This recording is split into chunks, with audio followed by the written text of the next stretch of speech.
सवाल जितना है उठा दीजिए, जितना गरियाना हो सरकार को गरिया दीजिए, क्योंकि जनता जिंदाबाद में सब बोलने की छूट है, कोई कट नहीं है, सब अनकट है।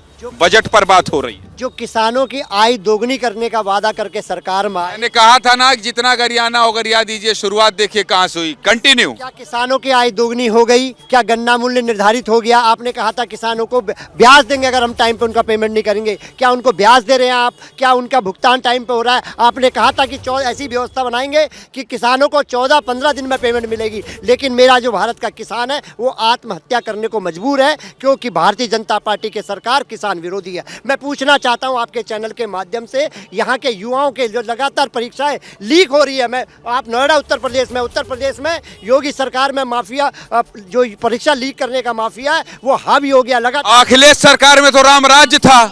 गजब बात कर रहे हैं आप, गजब। ये मेट्रो आप देख पा रहे हैं, ये विकास पुरुष माननीय अखिलेश यादव जी के देन है। मैं आपसे पूछना चाहता हूं आपके चैनल के माध्यम से, जो महंगाई को डायन कहते थे भारतीय जनता पार्टी के लोग, आज जो हमारी जो मातृ शक्ति है वो महंगाई की मार को झेल रही है। हमारे रोजगार प्रवचन खत्म हो गया। अब मैं किसानों की इन्होंने बात करी, आप बताइए कि तत्कालीन प्रधानमंत्री राजीव गांधी ने क्या कहा था कि 1 करोड़ में 10 आना भी नहीं आता।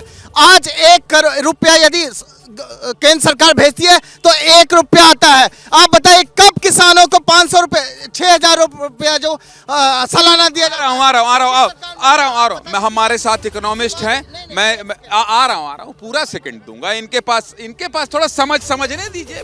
बजट पर चर्चा है, आप लोग लड़ लीजिएगा, जनता के पास जाना है मुझे। बताइए कल कैसा बजट होना चाहिए जिससे देश की अर्थव्यवस्था, देश का आम आदमी, मिडिल क्लास ये कह सके कि हाँ थोड़ा सुकून देने वाला तो है। मेरे ख्याल से ये वाला बजट थोड़ा कठिन रहेगा। अगर मैं बीजेपी में हूँ तो मैं बीजेपी में आज मैं नहीं रहना चाहूँगा, क्योंकि कल के बजट में मेरे को जो सब्सिडी कोविड में जो सरकार ने दी है फ्री राशन की, उसको जस्टिफाई करने के लिए और उसकी बजटरी एलोकेशन करने के लिए एक बहुत ही कठिन बजट आने वाला है जो कल, उसमें जो सब्सिडी जा रही है राशन की, उसको जस्टिफाई करना और उसकी बजट एलोकेशन करना सरकार के लिए बहुत कठिन पड़ेगा कल। दूसरा, जब हम मैन्युफैक्चरिंग की बात कर रहे हैं, यहाँ संकेत ठीक नहीं दे रहे हैं आप, कहते जाइए। फाइनेंस एक्सपर्ट नहीं हूँ, फाइनेंस एक्सपर्ट निर्मला सीतारमण जी हैं, वो कल कुछ जादू करें तो हमें कुछ सब्सिडी का जो बेनिफिट हो रहा है जनता को मिलता रहे। दूसरा जो मेजर पॉइंट जो इंडिया में रहेगा वो ये रहेगा कि इंडिया मैन्युफैक्चरिंग देश बनना चाहता है। जो पिछले कुछ समय से भारत की नीतियों में प्रोडक्टिविटी लिंक्ड इंसेंटिव्स जो आ रहे हैं मैन्युफैक्चरिंग को बढ़ाना देने के लिए, एम्प्लॉयमेंट को बढ़ावा देने के लिए, उसके लिए 26 जनवरी में भी दिखाई दे रहा था, कंपोनेंट्स बनाना और रॉ मटेरियल बढ़ाना इंडिया के अंदर एक बहुत बड़ा क्रिटिकल चैलेंज रहेगा। अगर इंडिया इस चैलेंज को पार कर पाया तो चाइना को कहीं मुकाबला दे पाएगा, नहीं तो चाइना का बेस हमारे से बहुत ही ज़्यादा है और जो आज की इंडिया में निर्भरता है चाइना के ऊपर for any and every kind, हर तरीके की मैन्युफैक्चरिंग के लिए, छोटे से बड़े आइटम के लिए, वो कभी समाप्त नहीं हो पाएगी। अगर एक बजट में से 2 मेजर फाउंडेशनल चीज़ें जो भारत को चाहिए वो ये 2 चाहिए। पहला, इंडस्ट्री जिससे एम्प्लॉयमेंट आएगी और ओवरऑल इकोनॉमिक डेवलपमेंट होगी। तीसरा एक बहुत इंपॉर्टेंट पॉइंट है, बीजेपी ने कई जो पिछले 7-8 साल में जो इंफ्रास्ट्रक्चर के ऊपर जो इन्वेस्टमेंट्स करी। सुन लीजिए, जरूरी बात कर रहे हैं, थोड़ा समझ में आ रहा है, इसीलिए हल्ला उल्ला नहीं हो रहा है। नहीं, ठीक ठाक बात कर रहे हैं, समझ में आ रहा है ना। आ रहा हूँ फिर आऊँगा। हाँ, इंफ्रास्ट्रक्चर के ऊपर हर साल की, पिछले 8 साल की लगातार इंफ्रास्ट्रक्चर एलोकेशन बहुत मजबूत हुई है, जिससे आपने देखा होगा हर साल का सेंसेक्स बढ़ जाता है, क्योंकि इंफ्रास्ट्रक्चर में आप 1 रुपया लगाते हैं तो इकोनॉमी में 10 रुपया आता है।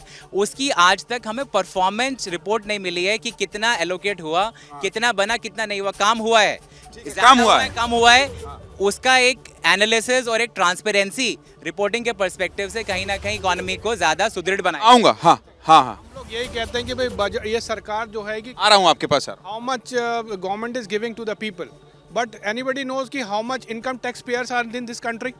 Can anybody tell? जब आप बीजेपी आई तब 3.25 करोड़ लोग, सुन लीजिए, 3.25 करोड़ लोग टैक्स देते थे। बीजेपी आई, आज की डेट में there are 7 crore people who are giving tax. And government क्या करेगी? आप सारे टैक्सेस से आते हैं। How many of us are giving taxes? That is the main point. Sir actually क्या होता है, इनकम टैक्स अकेला अकेला मापदंड नहीं है टैक्सेस का। टैक्सेस आप भी देते हो, मैं भी देता हूँ। बिस्किट पे भी टैक्स जाता है, रोड पे भी टैक्स जाता है, मेट्रो में भी टैक्स जाता है, हर चीज़ में टैक्स जाता है, कपड़े पे भी टैक्स जाता है। तो ऐसा नहीं है, भारत की आम जनता बहुत भयंकर टैक्स देती है। इंडिया के अंदर सबसे बड़ी प्रॉब्लम है डुअल टैक्सेशन की।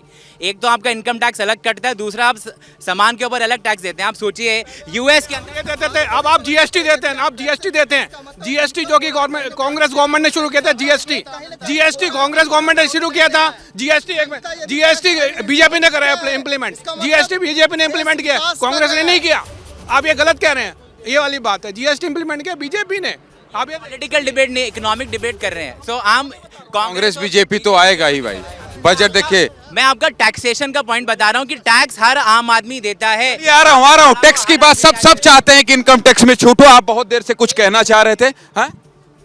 नहीं, बस सिंपल सा है, इन्होंने बिल्कुल सही कहा। इनका भी पॉइंट वैलिड है कि किसानों के लिए भी अच्छा होना चाहिए। कुछ इनका भी वैलिड है कि इकोनॉमी को डेवलप करने के नेताओं को कुछ कह रहे थे, कहिए ना, आप कह तो रहे।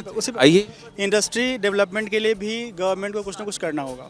मेन फैक्टर ये है कि अगर किसी को भी घर चलाना है, एज ए लेमैन अगर मैं बात करूँ, ना मैं पॉलिटिकल पार्टी से हूँ, ना ही मैं इकोनॉमिकल एक्सपर्ट हूँ, बट अगर आपको घर चलाना है तो घर में इनकम और खर्चे दोनों होने चाहिए बैलेंस में। आपके पास अगर इनकम नहीं है, जैसे भाई साहब ने कहा कि अगर आपके टैक्स लोग नहीं पे कर रहे हैं या अगर आप इनकम जनरेट नहीं कर पा रहे हो इंडस्ट्री से, तो वो एक बड़ा प्रॉब्लम है। उसके लिए हमें कुछ ना कुछ करना होगा। जैसे ही घड़ी का काटा दोपहर 2:30 पे आए, बबीता जी का दिल सास बहू साजिश के लिए मचल जाए। और ये है इनकी बहू, पूरे दिन ऑफिस की टेंशन हो जाए गॉन जब ये करें अपना फेवरेट शो फ्री टाइम पे ऑन। इनकी तरह आप भी देखें अपना फेवरेट शो अपने टाइम पर और डाउनलोड कीजिए एबीपी लाइव ऐप अपने स्मार्ट टीवी पर।